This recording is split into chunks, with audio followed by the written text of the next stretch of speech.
줄을 타고 올라가고 있는 4명의 학생들. 줄 끝에는 서울대를 상징하는 샤마크가 보이고 그림이 하단에는 학생들이 아버지로 보이는 사람들이 그들을 받쳐주고 있습니다. 이 그림의 제목은 아빠 찬스입니다. 제23회 부천국제만화축제 중등부에서 금상을 수상한 이 그림은 우리 현실을 날카롭게 꼬집은 것으로 화제가 되었습니다. 부모를 잘 둔 사람이 대학 입시에서 유리하다는 것은 비단 그림 속 일이 아닙니다. 우리는 현실에서 자신이 능력이나 노력과 상관없이 운에 의해 사회적 격차를 경험하곤 하죠. 그리고 이 사실은 어쩐지 불공평하게 느껴집니다. 이러한 사고방식 아래에서 고안된 것이 바로 능력주의입니다. 능력주의란 이처럼 부모나 사회, 경제적 배경에 기대지 않고 개인이 능력이나 노력에 따라 부와 권력이 차등 분배되는 시스템을 가리킵니다. 능력주의는 공정해 보입니다. 우리들 대다수는 능력주의 사회가 누구나 노력만 한다면 성공할 수 있기에 평등하며 언젠가는 빈부격차까지 해소할 수 있을 것이라고 믿습니다. 또한 능력주의는 가난한 사람들을 대변해주는 것처럼 여겨지기도 합니다. 그러나 과연 능력주의는 정말 공정할까요? 마이클 샌델 교수는 대부분의 사람들이 능력주의에 대해 잘못 생각하고 있다고 말합니다. 첫째, 능력주의는 불평등의 해소와 관련이 없습니다. 능력주의는 단지 불평등 구조를 능력에 따라 재분배할 뿐입니다. 직업과 기회가 능력에 따라 배분되더라도 불평은 줄어들지 않습니다. 둘째, 능력주의를 채택한다고 해서 사회적 이동성이 크게 증가하는 것은 아닙니다. 흔히 말하는 개천에서 용이 날 가능성은 생각보다 희박합니다. 일례로 SAT 점수는 수험생 집안의 소득과 비례합니다. 더 부유한 집이 학생일수록 더 높은 점수를 얻을 가능성이 큽니다. 능력주의 방식으로 시험을 봐 인재를 뽑을 경우 부의 세습을 막을 수 있을 것이라는 기대와는 달리 능력주의에서도 여전히 더 많은 기회를 얻는 쪽은 엘리트 계급이었습니다. 셋째, 능력주의는 가난한 사람들, 낮은 계급의 사람들을 대변해주지 않습니다. 오히려 능력주의는 기회의 균등보다는 지배계급이 특권의식을 강화하는 방향으로 작용합니다. 능력주의라는 단어를 만든 마이클 영은 능력주의 사회를 디스토피아로 보았습니다. 그에 따르면 사회적 지위가 우연성에 의해 정해지는 것이 꼭 나쁜 일만은 아닙니다. 만일 봉건사회에서 농노로 태어났다면 삶이 고되더라도 낮은 계급이 스스로의 책임이라는 부담은 지지 않을 겁니다. 그러나 능력주의 사회에서는 승자와 패자가 각자의 위치를 자업자득이라 여기게 만듭니다. 정리하자면 능력주의는 공정한 듯 보이지만 사회적 불평등을 해소할 수도 계층이동의 기회를 보장해주지도 않습니다. 나아가 지배계급이 특권의식을 정당화하는 문제가 있습니다. 이러한 문제가 생기는 이유는 능력이 운에 기대고 있기 때문입니다.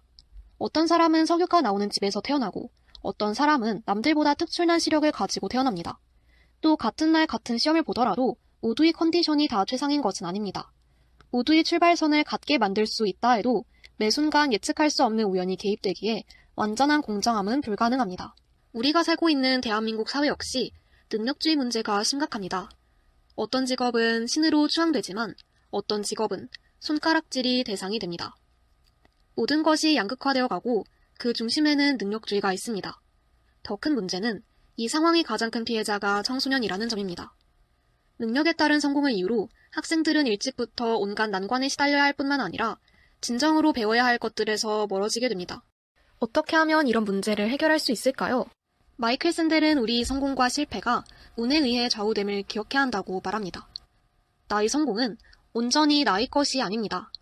공동체 속에서 우리는 누군가의 도움을 받기 마련이고 그 결과 지금의 내가 될 수 있는 것입니다. 성공 역시 마찬가지입니다. 내가 받은 사회적 명성이나 대가는 개인적인 성취를 넘어 공동체와 연결됩니다. 중요한 것은 어떻게 하면 우리 사회가 운의 개입을 인정하고 공동선을 창출하는 방향으로 나아갈 수 있느냐는 것입니다.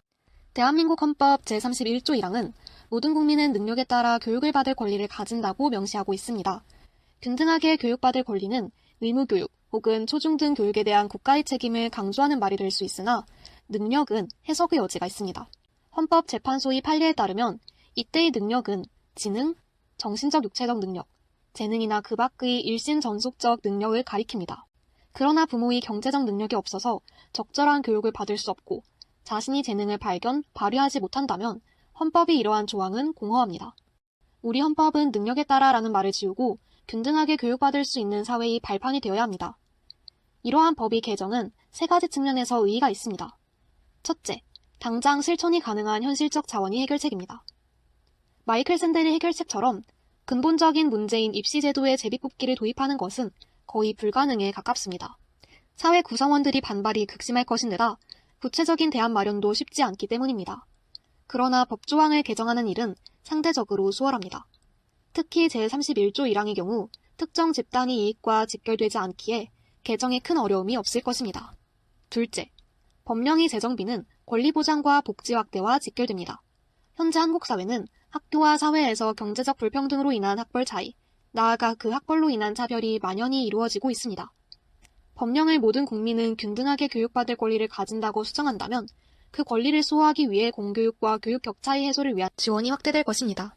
셋째, 법 개정은 사람들의 인식에도 영향을 미칩니다. 물론 당장은 헌법을 개정하더라도 변하는 것은 없을 수도 있습니다. 그럼에도 불구하고 법 개정을 시작으로 문제점을 인식하고 바꾸려는 작은 노력을 끊임없이 이어나간다면 가장 중요한 사회적 인식의 전환을 이룰 수 있을 것입니다.